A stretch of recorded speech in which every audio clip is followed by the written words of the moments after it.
थी कि यहाँ पे आतंकी हमले होने की आशंका है, तो फिर वहाँ की स्टेट गवर्नमेंट की जिम्मेदारी बनती थी कि उनको अपने इंटेलिजेंस डिपार्टमेंट को, खुफिया विभाग को अलर्ट रखना चाहिए था कि यदि स्टेट गवर्नमेंट अलर्ट होती तो ये घटना टाली जा सकती थी, ये हमला नहीं होता।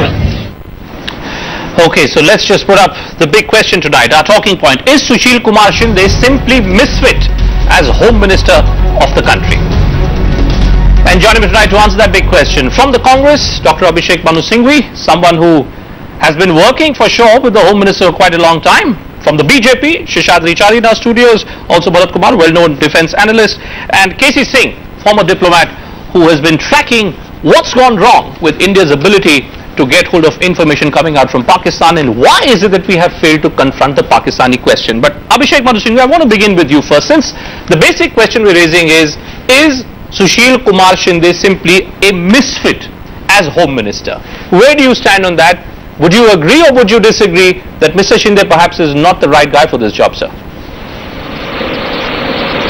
Can I respond? I would like to start by respectfully suggesting that it's a grossly wrong question at the wrong time. The reason I say that is that in no country, developing or otherwise, which has effectively combated terrorism, do you ask such questions or do you do divisive politics on the day of such blasts? It is apart from that an irrelevant theme anyway.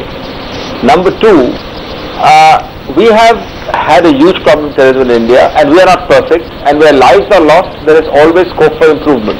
But let me tell you, our record on terrorism in the last few years in particular, but generally, has been more than good. Nothing is excusable, not a single incident.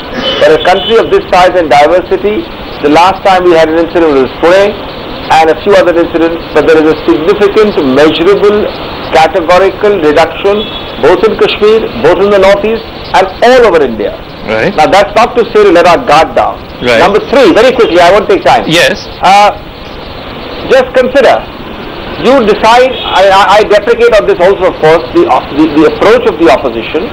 The opposition is entitled to tell us, look, CCTVs are not working, please pull down the head of that department, sack him, punish him. Look, NSG hubs have not been made in time, please take action against those who are supposed to do it. Right. But do not do divisive, rhetorical, sensationalist politics on that day. Okay. England doesn't do it, US doesn't do it, and the Congress doesn't do it when we are in opposition. I know. And last but not the least. Sir, I know you're trying to pose questions before the BJP. Last but not the least. Okay. Please assume Yes. that you are baying for the blood of the Home Minister. Yes. And the Home Minister is to resign because of the lust for his blood by the BJP. No. I don't mean you, I mean the opposition. Now tomorrow, you are going to have a headless India on the Home Ministry. Our enemies, our terrorists are going to clap. What good is it going to do to you apart from having scored a point? Mr. Singhvi, I must compliment you. I must congratulate you, sir, for having done a brilliant job as a Congress spokesperson. No, I'm congratulating you for that. No. You've spoken like a Congress spokesperson. I don't want congratulations. But may I just request you? You the Sir, may I request? Sir, symbolic, Dr. Singhvi. Dr. Singhvi, you can accuse me of whatever. Correct that. Sir, guests accuse me of all kinds of names on this show. That's fine by me. But let me for a moment. Only for a moment request you, sir. Let me for a moment request you of thinking like an ordinary Indian citizen, not AVSEQ03, the Congress spokesperson. Please tell me, what am I supposed to understand, sir, when the Home Minister of the country wakes up and says that, look, I couldn't go to Hyderabad because I couldn't get a plane. What am I supposed to understand when the Home Minister of the country refuses to take into acknowledgement the fact that there were these pictures which were available? These were inputs which have been available with the investigating authorities for what? Almost 6 months. Can you tell me one strategic initiative, Dr. Singhvi, that Mr. Sushil Kumar Shinde, in whose defense you've just spoken out so strongly, can you tell me one strategic initiative which has been taken by Mr. Shinde since he became Home Minister to improve the security of the country, internal security mechanism? Everybody has their own style. Everybody tell me one initiative. Coming to the channel. Tell me one initiative. Forget the channel. I'm asking you a direct question. Please tell me one initiative. Will you accept the challenge if I answer that? No, you tell me. Sir, you tell me. I'm asking you. Just last week and the week before that, he has taken decision categorically on files pending regarding death row. Before that, he has taken Sir. decisions regarding the infrastructure purchase for police forces in Mumbai under the Home Ministry's watch, which arose and were pending since 2008. Okay. Number 3, there is movement on NCTC in sense of convergence of views. The implementation of this that started. movement we It saw is only decided today in that- Parliament. That movement we saw only today in Parliament. No. But Dr. Singh, you let's not. You made the point. You made the point, sir. I want to bring Yeah. Sheshadri Chari into the debate. Sheshadri ji, what is it about Sushil Kumar Shinde that just doesn't inspire confidence in us? I was looking at the speech which was made by Mr. Shinde today. When he began addressing in the Rajya Sabha in response to what Arun Jaitley was saying, I mean, I could see that even to read names like NCTC, NatGrid, MAC, he was looking at papers like this. I mean, it was almost as if that here was a Home Minister who was so uneasy, even taking names of bodies and ideas which are supposed to be strengthening our internal security mechanism. No, don't be surprised or shocked if I tell you that the question that you are asking is really irrelevant, Okay? because no question which doesn't a question which doesn't get a proper answer from the government becomes an irrelevant question. Right. Today the entire country is asking. I mean, you are only taking the credit for the question, asking this question. No. But the whole country is asking this question. Yes. What is the use of this person? So the question is, who is to replace him when you have a bunch of half a dozen people who are good for nothing in the cabinet? Right. So this is a totally non-performing liability. It's not even a non-performing asset. Right. It is an NPL, non-performing liability that is ruling this country. But I am very sorry to say. Now I will come to the bare stacks of this question. yes. You know, all the time, every time we raise this issue, they say that this Home Minister, this government wanted NCTC and you halted it. Fine. There was only one 9/11 in USA. Yes. There was no NCTC. Even I agree on this fact that every time there is a terror issue, terror attack, it's very obvious that we think that the head of the institution, that is the Home Minister or the Prime Minister, becomes responsible. In the case of USA, after 9/11, the CIA conducted a very strong study on this. Yes. And you will be surprised to know if I tell you, I am only going to tell you one point of it.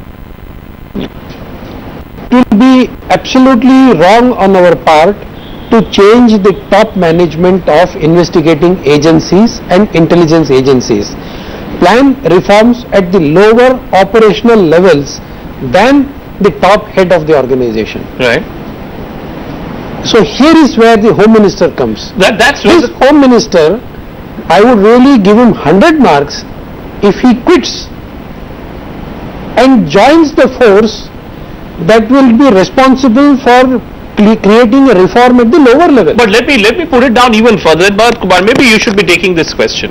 Explain to me, sir.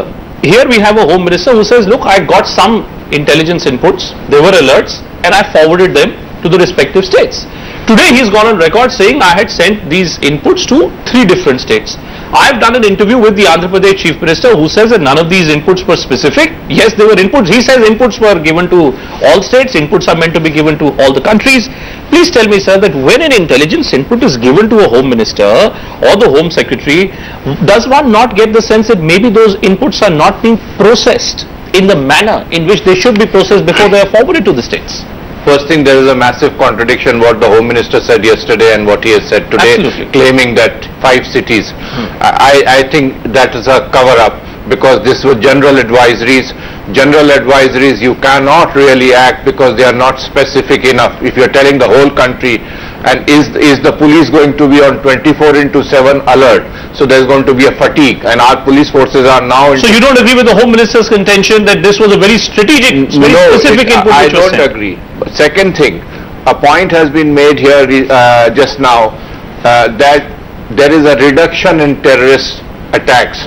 I want to tell this country very clearly, there is no reduction. What has happened is that the Pakistan jihadi groups and in Afghanistan and Pakistan are so busy with the Western forces attacking them. That is their first priority. Now that the Western forces are coming out, being escorted back from Karachi by the Pakistan army. All these guerrilla forces there, jihad forces, are unemployed, and they are being redirected, re-employed by Pakistan army in Kashmir and India. So your attacks are going to increase. So don't think there was a reduction. There was a lull. The storm is just going to start coming from next 6 months, 8 months onwards as the forces, Western forces come out. So all this, so you better get your act together instead of fighting with each other. So KC Singh, when you have a scenario like the one that really is confronting us in our faces, where your decision-making mechanism appears to be very weak, and Abhishek Manu Singhvi, for all the Congress talk, for all the defense that he's trying to do, is finding it's struggling, frankly, to give us those strategic initiatives which will give some confidence in us that here is a Home Minister who's in control. Tell me, sir, so many dossiers have been given to Pakistan about the kind of individuals who exist there who are promoting all these anti-national activities here, and here you have Mr. Kumar here saying that, well, the storm is just about to come.